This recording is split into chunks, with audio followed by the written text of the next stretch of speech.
And where it became spiritual was I was not going to fall out of that road march. I don't care if my damn legs fell off. I was not going to fall out of that road march. And I completed that road march. And the only way I did it was because of the fact that I was thinking about the men in front of me and the men behind me. Welcome to the BadAssDads podcast. KDH here on the microphone in the Iron Yeti studios. Man, very excited today. Have my new friend, Cowboy Jax Young. How you feeling, Cowboy Jax? What's going on, brother? All right, man. Hey, very excited about talking to you. You know, we were introduced from another friend of ours, mutual friend, Trent Williams. And man, I got to tell you, we text back and forth a couple times, and then we got a chance to get on the phone, and we were on the phone for an hour. And man, it felt like 5 minutes, and so much great connection, and just enjoyed hearing your story, the connections that you've been able to make and things you're able to do and what you're doing for vets. And I don't know, man, I've been so excited about talking to you and getting this. And I think when we got done, the first thing I said is, well, crap, we should have recorded that, you know? Right. So, but before we jump in, that was just for us. That wasn't for the listeners. And you know, and it was gold. It was so good. So we're definitely going to be talking about S.A.V.E. Homefront and your mission there with vets. But before we jump into that, give us little Jax Young growing up all over the place, and just tell us your story. Tell us where you started off and how it was growing up. Well, it was pretty wild growing up. You know, I went to 13 different elementary schools, and you know, my mom was bipolar number 2, and you know, at that time, during that time frame in the late 80s and whatnot, you know, people hadn't really addressed mental health, or it wasn't even on a lot of folks' radar, to be honest with you, the way that it is today. And so because of her illness, you know, she made a lot of bad judgment calls, and part of those bad judgment calls was men that she would get affiliated with. And so there was a lot of mental abuse, a lot of physical abuse. Um, and when I was 10 years old, I was taking care of 2 children. You know, my brother that was 3 years younger than me, and my baby brother, I think, which is, there's 10 years difference between us. And so, you know, when people say the word childhood, I have to scratch my head sometimes, because I'm like, well, I know kind of like what it was like as a teenager to get into a bunch of stuff, and we'll probably get into that too. But, you know, as a kid, as a child, I didn't really have a childhood too much. You know, I was an adult pretty quick, or at least a child exposed to adult situations. But anyhow, the abuse that would happen at home, I'd go to school, and sometimes I was, you know, the only kid of my color in the neighborhoods that we lived in, because we were very impoverished people. So we lived in the ghettos and things of that nature. And so, you know, I get called honky and white cracker and all this other kind of stuff. Well, so when my stepdad would beat me at home, you know, I'd take it to school and take it out on the kids there. And one of the situations that happened was pretty bad, and Child Protective Services was coming in to put me in a boys' home probably for the rest of my life in South Georgia. Mm. Well, I tell you what, as you unpack things, I'm laughing, not because I think it's funny. I'm laughing because of the parallels once again. You know, whether it's the bipolar, whether it's the multiple relationships, you know, that my mom had, you know, being a minority, being a white guy, there was a minority, you know, growing up in different areas. You know, for me, it was, you know, one of 3 white kids on a basketball team. You know, it was many parallels there. But you know, pick us up from there. So, you know, your grandmother steps in and, Yes. and does an amazing job, which mine did as well. So talk to us about that, and how, you know, it sounds like she was a great rock for you as well during that time period. I mean, literally a lifesaver, you know. So she literally, within 24 hours after her and my mama talking, you know, came down, picked me up, took me out of that environment. And my mama really didn't know what was going on, because, you know, this guy was such a monster that he basically blamed me and my brother for the bruises and the abuse. Hmm. So my mama worked all the time. So I remember one time my brother got beat pretty bad. I mean, his whole half of his face was completely purple because he had gotten beaten with the belt buckle part of a belt. And my youngest brother was in the hospital at the time, and my mama was staying up there all the time. And so when we went up there, um, he said that I hit my brother with a brick. And so then my mama took me in the bathroom, and lit me up for, not being a good son. So long story short, it was the fifth grade of school. It was like total different exposure. I call it Mayberry. It was a small town, Lagodi, Indiana, where everybody knows your name, all that kind of deal. One stoplight kind of situation. I think they have two now, but um, my anxiety would be so bad as a child that I would chew on my sleeves and I would chew on my collar and I pull my hair out by the roots. But make a long story short, what ended up happening was one of my teachers. His name is Mr. Gilbert. He saw that, they got me in counseling. Then it came out the abuse that was going on, and then my mama was able to get out of it, too. So then when they moved back, I wanted to be with them, obviously, mainly because of my brothers. I felt like I abandoned my brothers. And so Because there's you were a protector. You protected. oh, absolutely, Yeah. without a doubt. Yep. Well, and raised, changing diapers and, teaching ABCs and all that other stuff. I mean, so long story short, I'm Nanny allowed me to move back with them. It was tragedy all over again. Some horrific things happened to my brother, and where it all came to the head is, I got beat unconscious by about five guys, and that's when my nanny stepped in and said, "You can't live in this chaos anymore. Like, I'm taking you out of it." And then from eighth grade on, I lived with her. And so you end up going through high school with her, and Yeah. yeah. And so how was the high school experience? So now you got some stability in life. Was it hard to adjust to that? Everything was so chaotic. Floor's always moving underneath your feet before. It was wild, man, because it was so quiet. When I lived in the ghetto, every night there would be drive-bys. And what's wild is you kind of get used to those sounds. And so I'd have to, listen to the radio to go to sleep. And there was only two choices. It was either like hair band or country music.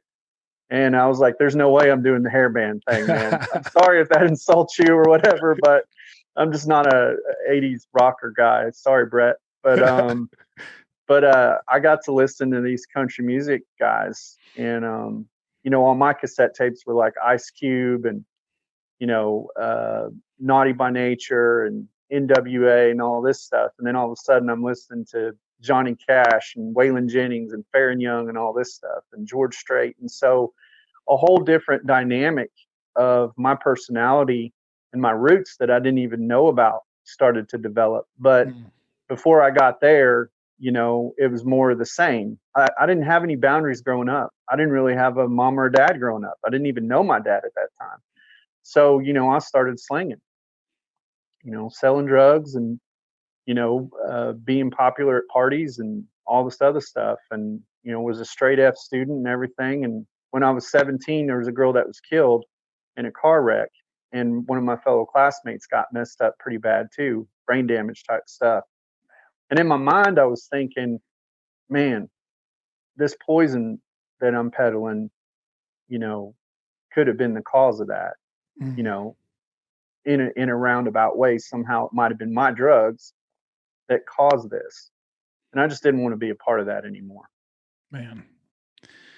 And that wake up call, if you will, obviously totally changed the trajectory of your life in a lot of different ways. And let's take a little bit of a half step back because, you told me before when you were 13, ironically, the same age I was, but you met your biological father really the first time. And tell us what you remember about that time.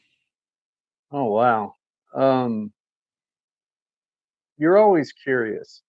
I don't care, who you are. You're always curious about, do I talk like him, or do I walk like him? Do I look like him?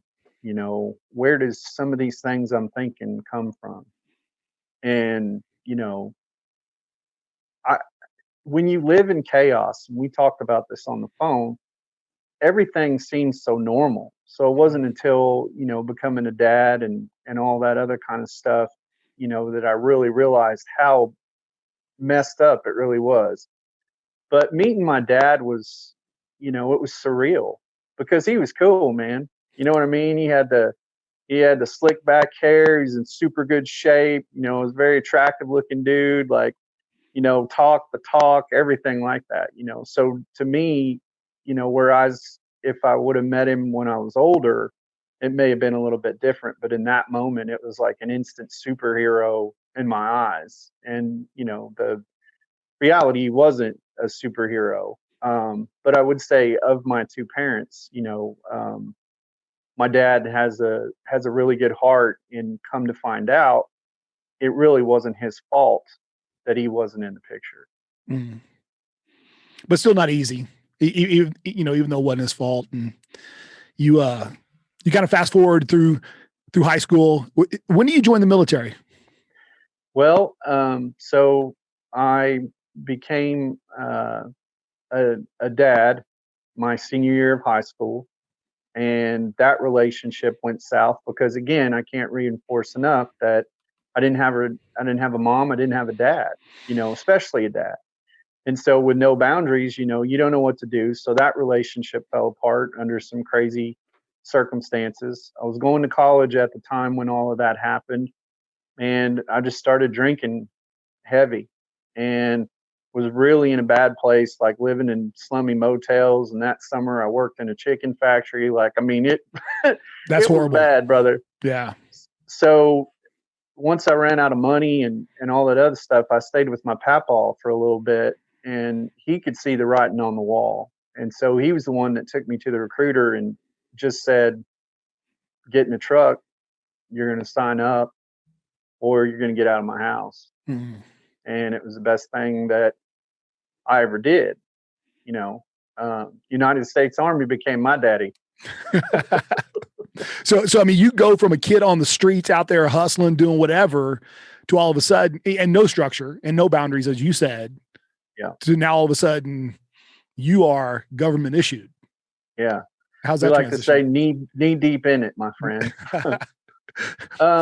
I mean, I tell everybody that the first 2 weeks that I was at Fort Benning, Georgia, I sweat every bit of dope and alcohol that I'd ever did in my life. It was the most physically and mentally intense situation that I've ever faced. But the cool part about it is that for the first time in my life, I was going to be something that I could respect. For the first time in my life, I could have boundaries and structure, because that's all it is reinforcement, constant reinforcement of discipline and structure over and over and over again every day, to a point to where you almost become inhuman or superhuman, if you will, in the way that you think and what you think you can accomplish. But even today, the Army values of leadership, which is an acronym that stands for loyalty, duty, respect, selfless service, honor, integrity, and personal courage, I've used as the compass to shape me into the self-made man that I am today, and father and business person. That is incredibly powerful. And, I think they initially break you down physically, but the benefits are so much more than the physical. It's getting down to the deep emotional, heck, somebody even say the spiritual side of you. Once you kind of get past some of those initial physical things, that you can start dealing with some of the things. And I love how you shared that was it summertime when you were there? Cause I'm just imagining Georgia summertime and you sweating all the drugs and alcohol out of your system, man. It had to be crazy hot there. Well, I signed up one of my birthdays. I think it was my 18th birthday. I have trouble with numbers because of the traumatic brain injury and stuff. But I went down range. I got a little bit of all of it. I got summer, I got winter. I mean, we did a river crossing. I think it was like the middle of November or something like that. because in the infantry, your basic and your AIT is in the exact same place, But yeah, man, you mentioned spiritual, and I feel like that if you're in the United States military, I don't care what your MOS is, if you don't have a spiritual moment, you ain't doing it right, because everything that you do dictates, depends, and creates an outcome for another individual that you don't even know, and that's spiritual, man. That part of it is absolutely spiritual, brother, because it's that cosmic connection, for lack of a better phrase, if you will, that puts all of that synergy into one place to accomplish something. It's not all just about war and shooting the bad guys and all that other stuff. If anything, that's more like a lottery. The reality is the day to day of what you do and how you fit into the puzzle of seeing how this inner culture runs, and you are a part of that. Do you have a story that you can tell us about, like a spiritual awakening that you have during that time period that, just happens that light switch goes on? I think for me, it was I was on a 10-mile road march when I got to the 101st Airborne Division.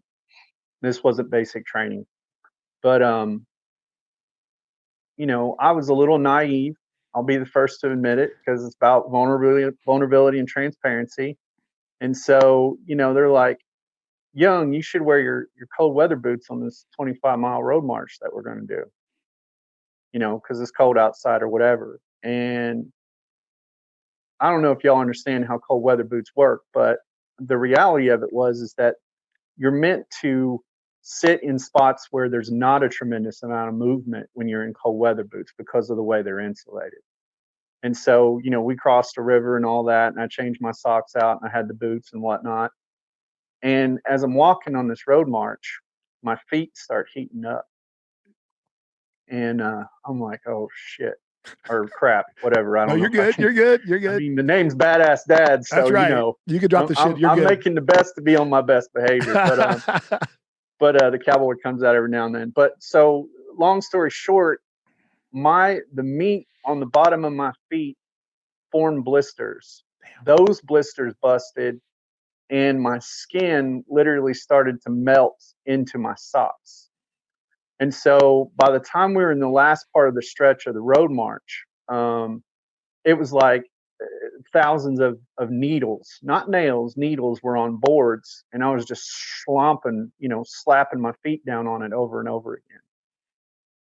And where it became spiritual was I was not going to fall out of that road march. I don't care if my damn legs fell off. I was not going to fall out of that road march. And I completed that road march, and the only way I did it was because of the fact that I was thinking about the men in front of me and the men behind me, right? Not necessarily what they would think of me, but how I would let them down, how I could adversely affect their morale. And so when the doc got around to me or whatever, because, it's doc's job to check everybody out, he told me to take off my boots, and I said, no, I'm good. And then he was like, no, I need you to take off your boots. And when I took off the boots, not to like sound disgusting or anything, but you asked, remember that. Come on. Yep. Water blister fluid like flushed out from my boots. And when I went to pull my socks off, the bottom part of the meat of my feet. So it was equivalently to like third degree burns. Wow. But I finished the road march. Well, and that level of selflessness and, just that didn't come from the streets. No. Where does that come? Where does that grit, that selflessness come from then? Man, you asked some hellacious questions. You did the same thing when we was on the phone.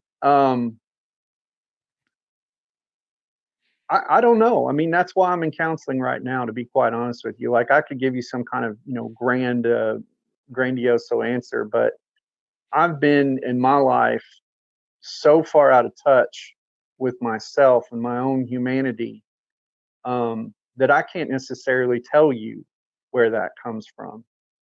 I think anytime that things get weird, or I feel defeated or whatever, I just remember, you know, that stepdad being like, "Oh, you're a dumb mf'er," 10-year-old kid, "You're a dumb mf'er. You're never gonna amount to anything," and all that kind of stuff. And everyone else that has been a naysayer in my life. I have a saying, you might be cuter than me, you might be stronger than me, you might be smarter than me, but you damn sure won't ever outwork me. Mm.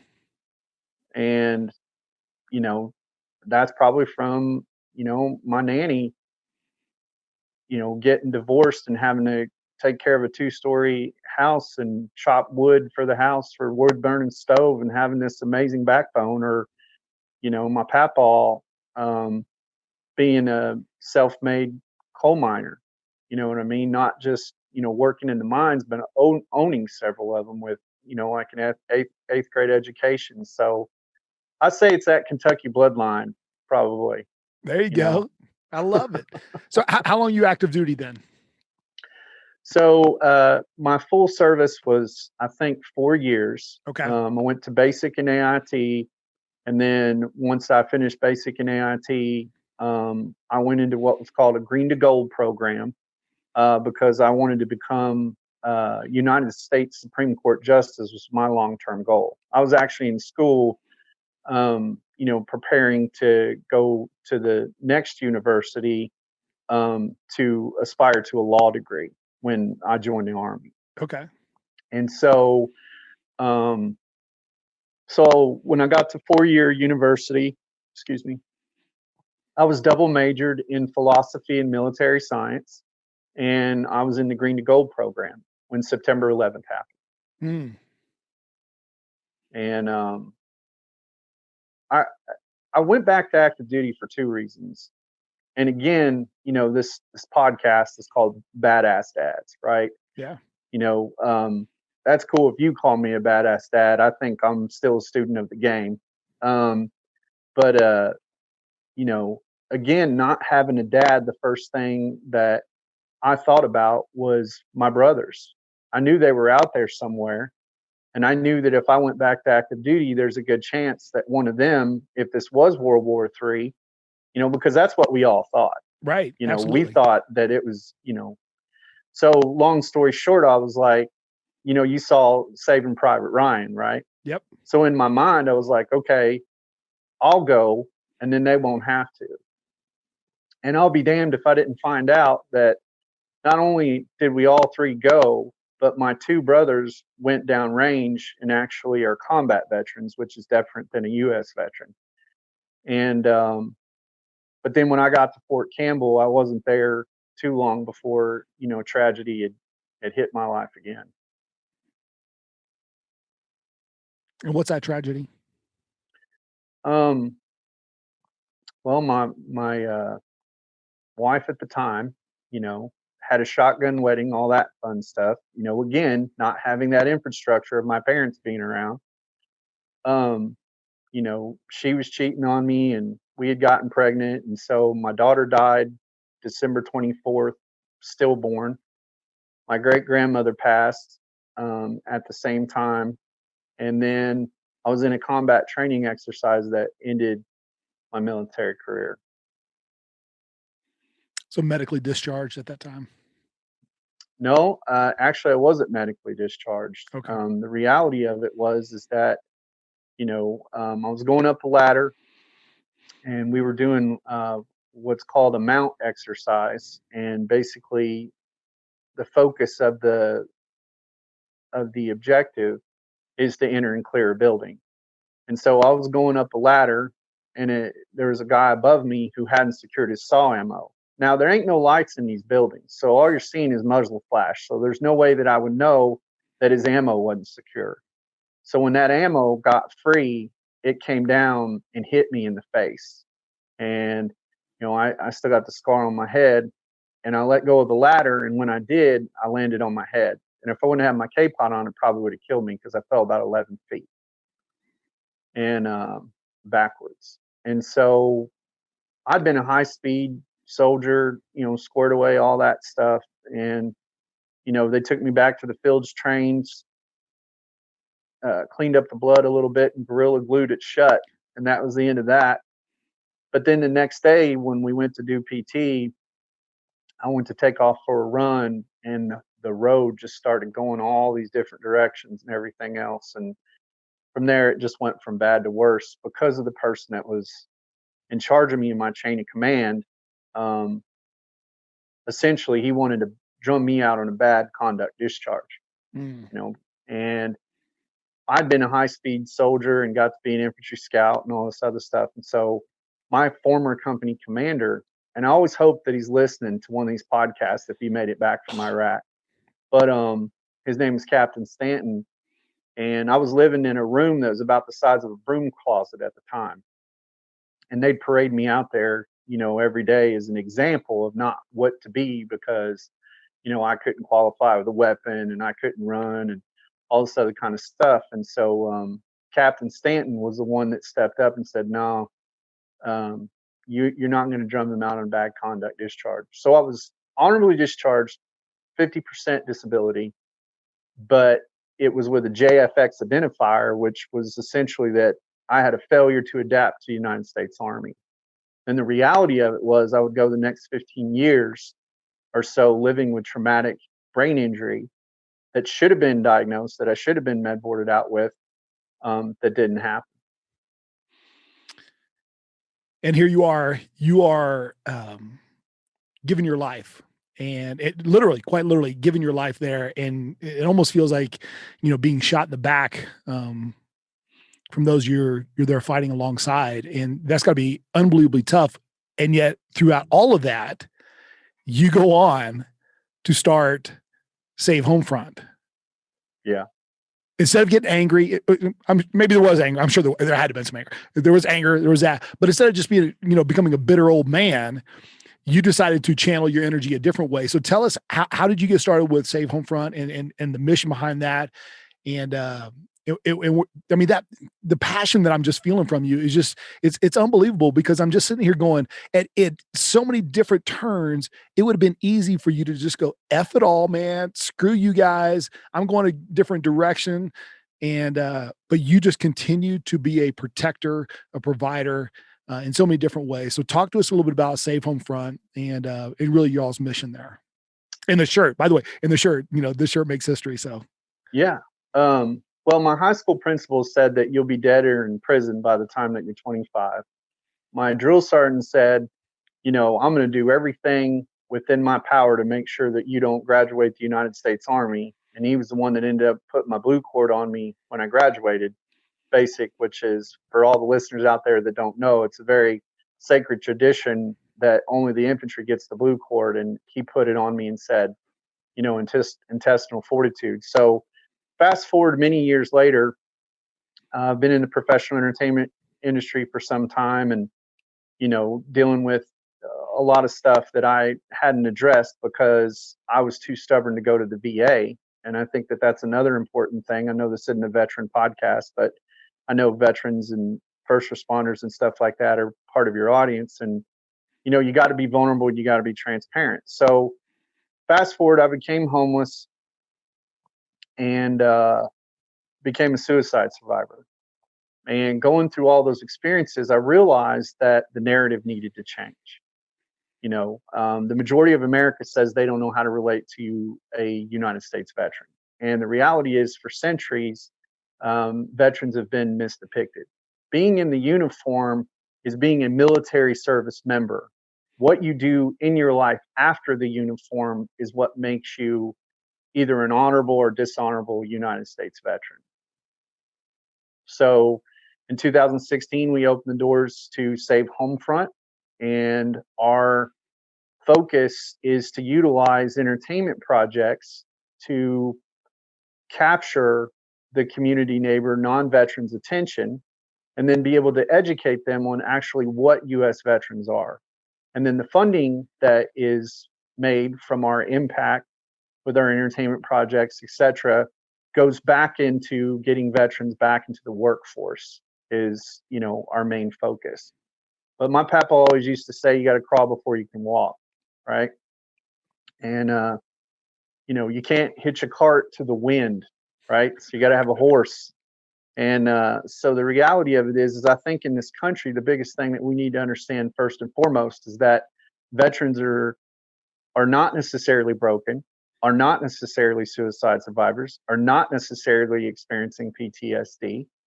And so in 2018, we caught the attention of the Stars from America, American Chopper, Paul Sr. and Josh Allison and all those great folks over there.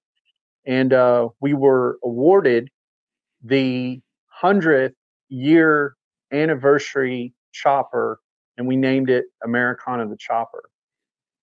A beautiful bike. Thank you. I didn't build it, but I'll spread the word. I'll let the powers that be know. Yeah. So what was, okay. I hate to get sidetracked because I know it's such a serious, subject there. But yeah. I mean, what was it like meeting those guys, hanging out? They did the show. Hopefully, it's okay if we put a link on the YouTube so people can go and watch some of the episodes as well. Yeah, man, what was it like? Because I've watched those shows and it's unbelievable what they do. Well, I'm glad that you asked questions like that. Because we've covered a lot in a short period of time.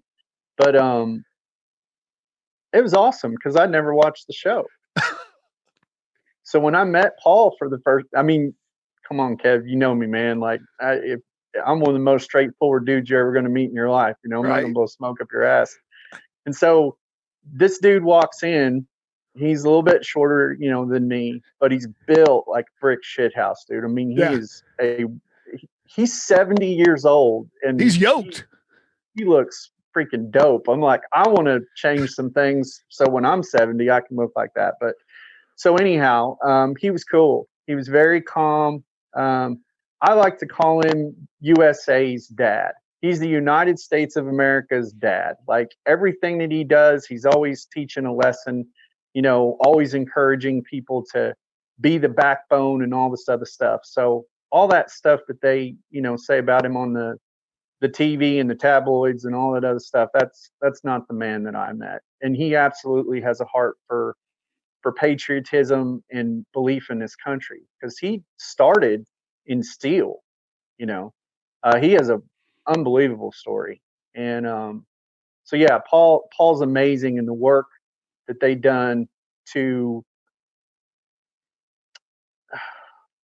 It's so hard to find the words to personify or to iconically create a representation of 100 years of U.S. veterans helping to build America through, this chrome and steel mechanized art called Americana the Chopper is unbelievable. And so usually when someone gets a bike like this from a charitable corporation or, whatever you want to call it, what they do is they'll sell it off and they'll get some money for their programs or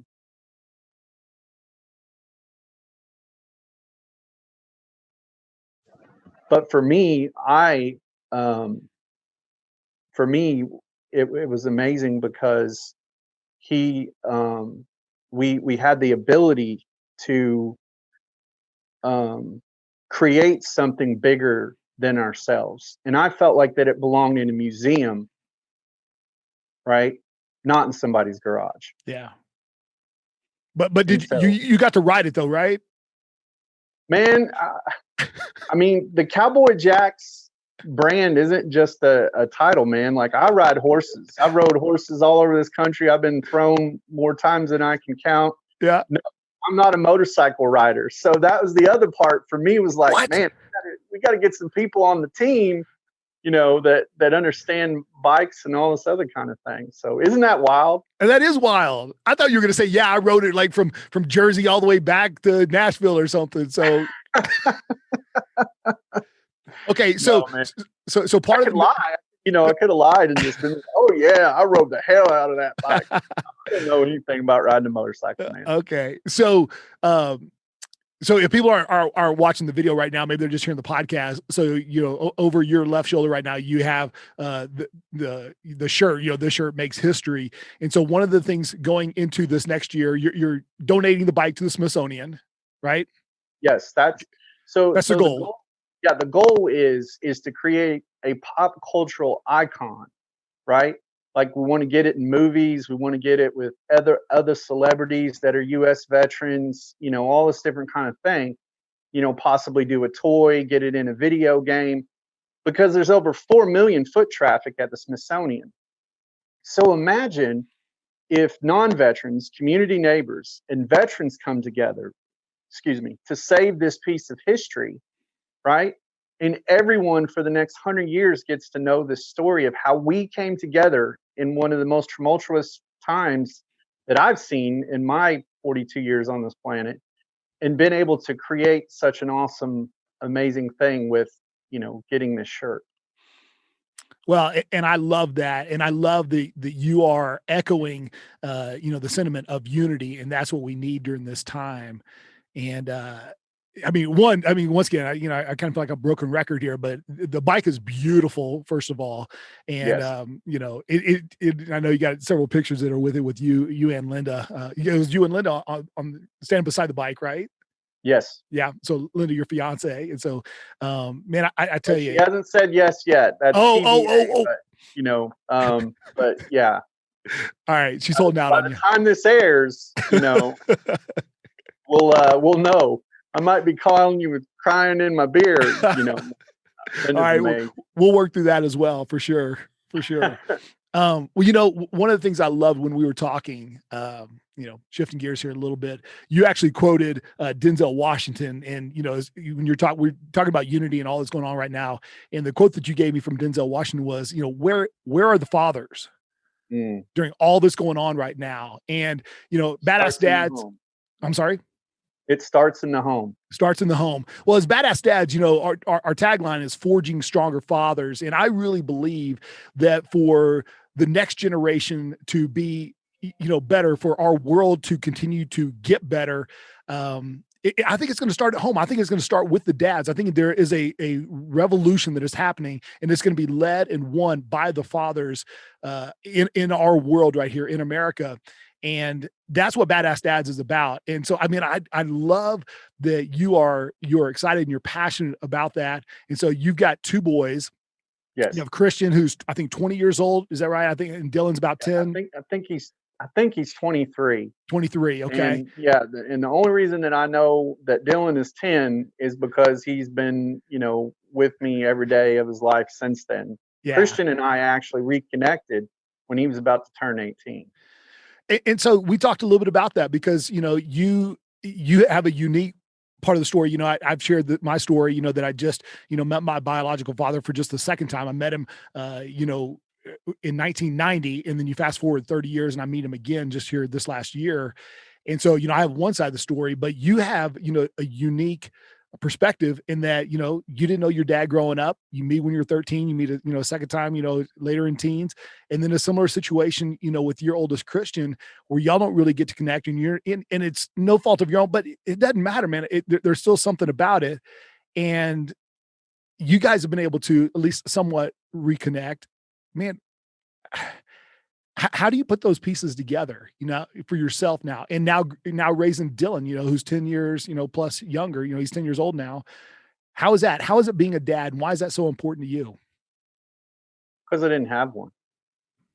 You know, you and I talked about this, quite intimately when we were, when I extended a hand to say, this relationship is so important for you to understand, because there's a hole that's there whether you realize it or not.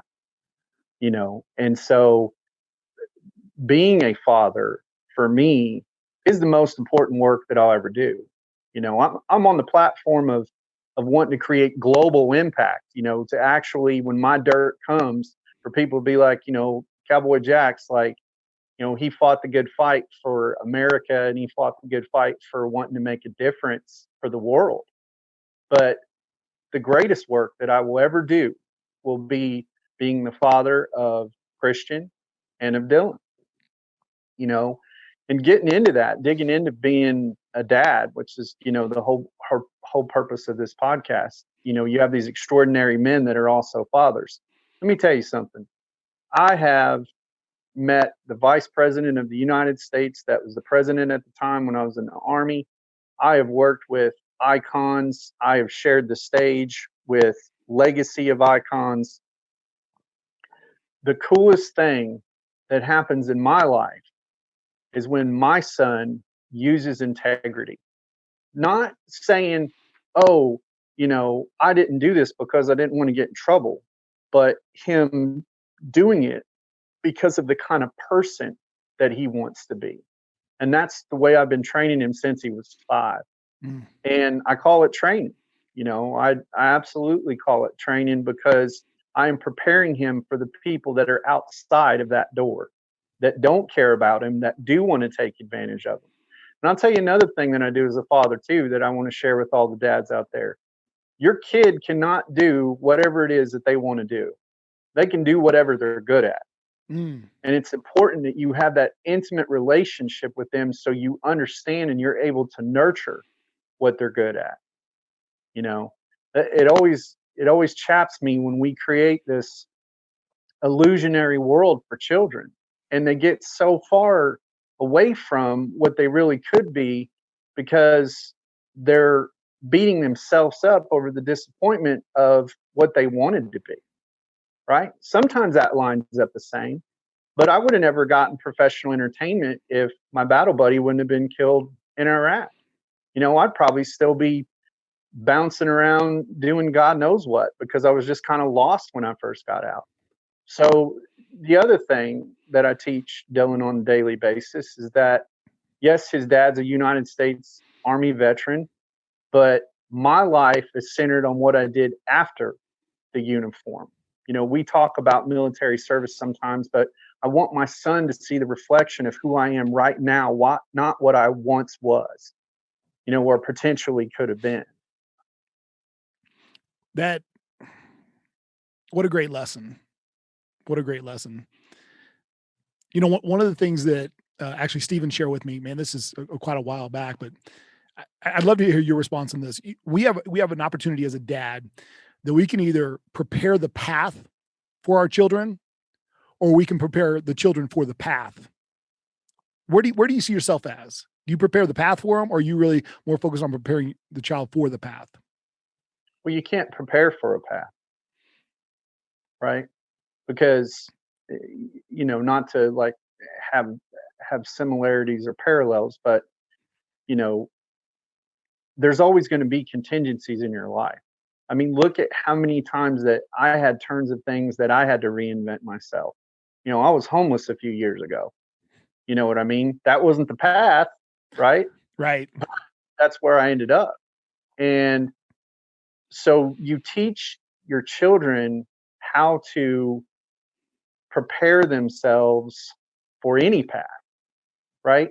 And the reality is you don't focus on the path, right? Because when you're building a house, you're not focused on, what the neighbors are going to think of it, right?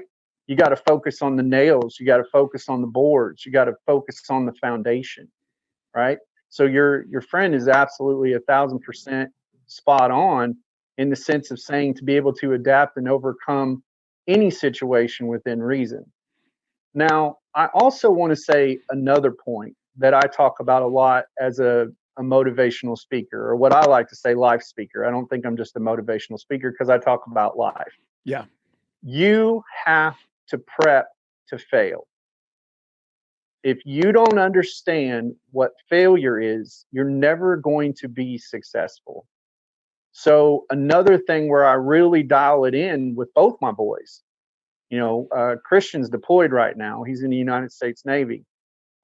And he has a hard time sometimes, with different things. And, I give him those tools. I'm not going to go into disclosure of that because he's active duty and, I don't want to say the things that we talk about. But with Dylan is a perfectionist. He wants to be a mechanical engineer. So often he's so afraid of failure that he's like, I just won't do it at all. Because he's shy when it comes to talking and stuff like that. he isn't forthcoming with those kinds of things. But this kid can build almost anything with Legos. I wouldn't buy him a transformer because it costs like $17. So what'd he do?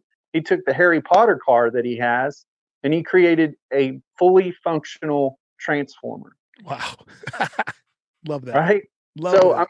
it's mind blowing, right? And so, but I think that the things that to really like hone it in and focus it as a parent, you have to be consistent and you have to be present. It cannot be an overview thing to where when they get in trouble, you kind of smack their hand and you pay attention. You've got to pay attention to every single step, every single detail along the way. And you can't tell them what to do. You've got to shape them to make decisions of what they're comfortable doing. It's vitally important. And I know this from experience because of the fact of look at all of the boundaries that I did not have. If I would have had that infrastructure, and I'm going through this in therapy right now, we just talked about it last week. If I would have had that infrastructure, who knows? But you can't live your life on what ifs. You got to live your life on what is right now. Yeah. Man, I love that. And I love your courage and your vulnerability there and just your willingness to get out there and screw it up, mess it up, but keep attacking. That's one of the things, when I send text message out, I might even send it to you, man. I always tag it with, keep attacking, no matter what happens, you just find a way to keep attacking. So, but there's a caveat. Yeah. All right. Also, don't be afraid to sit out. Okay. I think the reason I became a suicide survivor is because of the fact that I went 40 some years with life, going round for round, pound for pound, never chalking it up as a loss and coming back to the table.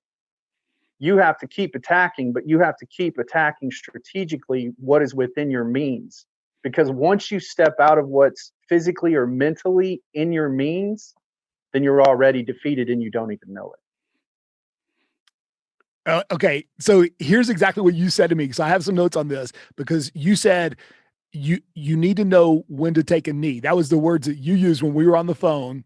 Right. And then we talked a little bit about, what do you do once you get benched? Because I'm telling you, there are many, law enforcement, there's many guys that are active military, there are also vets and stuff. They're dads that lost jobs, and when your identity is so caught up in what you're doing and then you're benched, like your identity is absolutely taken away from you. Like what do you do then? Like what the hell do you do when at no fault of your own, you lose your job, your wife leaves you, your savings, you go bankrupt, you have a heart attack. All these things that can cause you to be benched. It's so easy to tap out right then. Well, but Cowboy Jax finds a way to get back up. I can't tell you what to do in that situation because I'm not you, right? I'm never going to bullshit you. But as a word of advice, what I would say is that there are tools that you can put in your toolbox right now that when that situation does happen, you'll be more self-aware. That's where the elements of understanding anxiety education, being able to be vulnerable and transparent, looking at the other side of life. We have all these motivational speakers out there, and I don't want to discredit or be disrespectful to anyone. That's a full disclaimer. Some people can call me an asshole sometimes. I respect that. But the reality of it is that where I have seen the most success was when I was in the deepest of failure. That's a flat out reality. And my overzealousness, right? Because Sun Tzu says, keep your friends close and your enemies even closer. And at a first look, you would think, okay, well, am I paranoid? What's going on? Like, how do I know? Because you can't quantify who's going to do you wrong and who's not.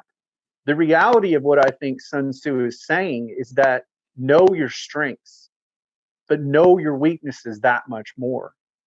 Right? As human beings, we want to continuously gravitate away from rejection. But what we don't understand is that our imperfections and that rejection is exactly what's giving us the foundation of where we can go next, step by step. right? So it's great to be motivated. It's great to hear motivational quotes, but you really got to ground yourself and be realistic on what you can accomplish and what you can't. Because if not, you'll crush your spirit without even realizing it. And that's why we have a lot of trouble with the guys that go downrange, have to kill somebody, you know, and the reality is they didn't want to and they didn't realize it, that it wasn't what they thought it was going to be, you know. And so as a father, I take that parallel with Dylan and I keep it very realistic and I keep it very consistent and very disciplined. Children crave those two things. You know, people tell me all the time, "Oh, you're so hard on him," or "Give him a break," or, you know, whatever. No, it's quality versus quantity. When I hug my son, which isn't often, but when I do, by God, he knows that that hug means something. When I tell my boy, "I'm proud of you," because that word doesn't just fly out of my mouth whenever, he knows without a doubt that his daddy's proud of him. But even if I'm not proud of him, that's where the integrity caveat comes in. Him understanding that he may not get something out of it other than the fact of the kind of person that he wants to represent and be, right? Pavlov had it wrong. Classical conditioning is not a way to teach children. I love that. Absolutely love that. Man, I tell you, just Dylan's going to win in such a great way because his dad is setting an amazing example before his eyes. And you know, there are some guys that are listening to this right now, and I want you to speak directly to them at this moment, okay? Okay. Um, and You they're asked straight. for it. All right, they're estranged from their kids, Yeah. okay? And whether it was their fault or not, I don't really care what the backstory is. They are where they are right now, and they're not connected with their kids the way they want to. Mm. And Plus, we're right around, well, this will be in January, but, you know, the holidays have just passed too. yeah, So, and it's tough. It is tough on people, and I just want you to talk to them and maybe give them some hope, give them some direction, because they're playing in their head over and over and over again. Well, they don't want to hear from me, or I already screwed their life up once. I don't want to screw it up again, mm. or whatever BS, you know, the bullshit story that they're telling themselves that keeps them from reaching out or reconnecting or being rejected once again.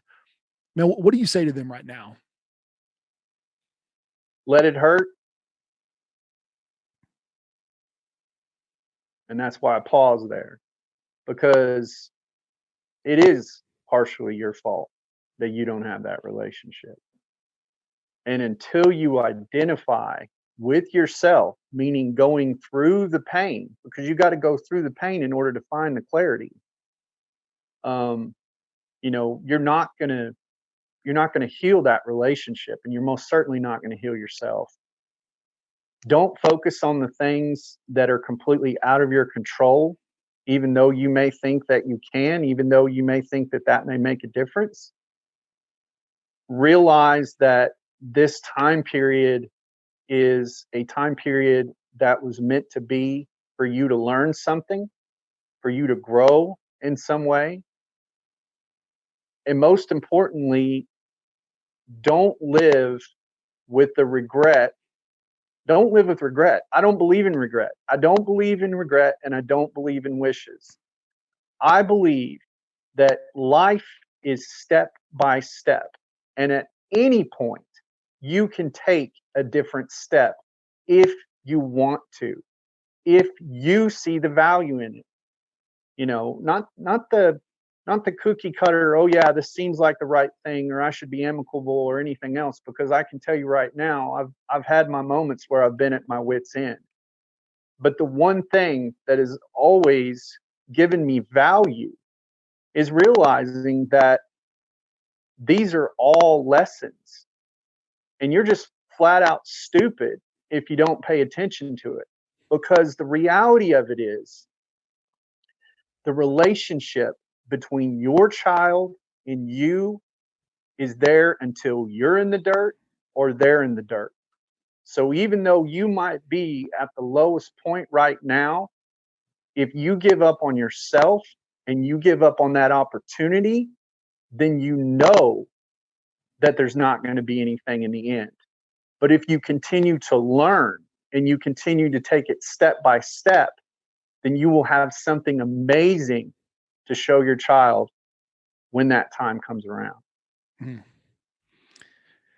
You know, as dads, I'll speak for myself. I know too many times I've used my past more as a hammer than I have as a book to read and study. I'd rather beat myself over the head with the hammer of all the times I was screwed up and messed up, as opposed Daily, to going, brother. man, you know, how do I learn from this situation? So, man, thank you for speaking those words of encouragement. Cause I know there are guys out there, you know, I'm thinking about a couple right now, just off the top of my head, that, you know, they want to reach out to their kids. They desire it, but there's the fear that stops them from doing what they want to be able to do. So, Cowboy Jax, man, you're a Renaissance man. We didn't get into the country music. We didn't even talk about acting. We didn't talk about all the other different things that you've been able to do.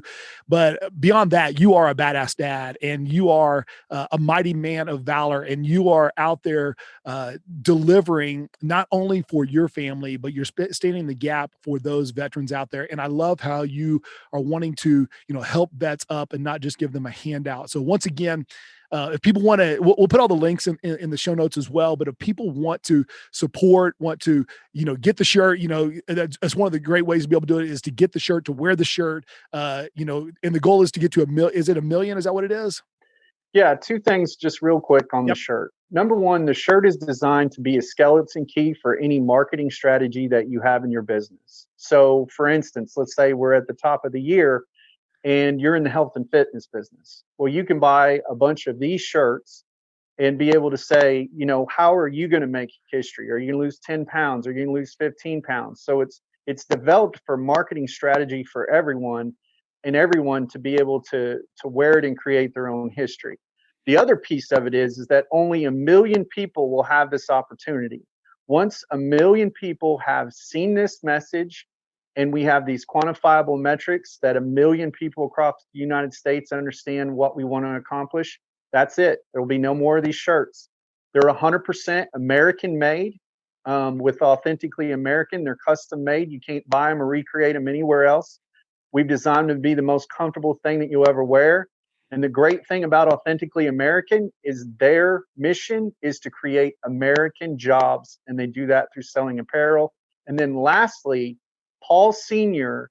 has graced us with us being able to put the Orange County Chopper logo on the shirts as well, which is absolutely outstanding. So only 1 million people. This shirt makes history. Will you? I love that. What a great message, and what a cool looking shirt too. I mean, you know, you said it was going to be the most. You said it'd be the most comfortable shirt I'd wear, so I'm excited about getting those shirts as well. So yeah. Well, as a dad, I mean, don't you have that go-to where, like, you know, it's Sunday or whatever, and you look in the closet and you're like, oh man, what do I want to feel to just feel comfortable right now? Yeah. And so that's what this shirt's for, you know. And it's been an absolute pleasure. You know, you can find out more at shfveterans.org, and, you know, you'll have all those links and stuff. Sometimes I like talking to people in situations like what your podcast is. What turned me on to wanting to work with you, Kev, is the realism that you have. So forgive me if I don't have that mindset of that 30-minute, you know, that 30-second commercial. You know, I like talking about, you know, the real with you. And I really love what y'all are doing here and love to come back. Well, we will definitely have you on again. And so Cowboy Jax Young, badass dad, setting a great example for all of us. Hey guys, get connected with us. You can check us out on the Instagrams.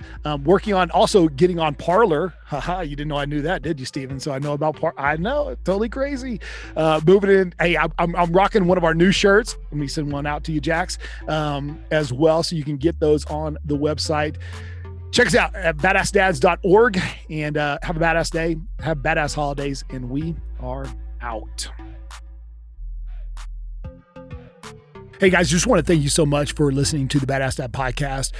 We do need your help though. A couple different things that we can use. We want to grow our podcast and our message out there. We are getting so much great feedback from you guys, but we need your help. So we want to make it into the top 10. So if you could please, share, I guess sharing the podcast is a huge benefit. Also, if you'll comment. So if you'll leave us a comment, like leave us a review, and some 5 stars would be great. The other thing is, if you have a subject you'd love for us to cover, maybe there's something you like the subject shows or an interview, or if there's someone you want us to interview, if you could communicate with us, you can hit me up at kdh@badad.org. So that's kdh@badad.org, or you can go to our Instagram, which is Badass Dads Podcast, and leave us a direct message there. And I'd love to interview people, love to hit the subjects you guys want to hear more about. Thank you so much for helping us grow.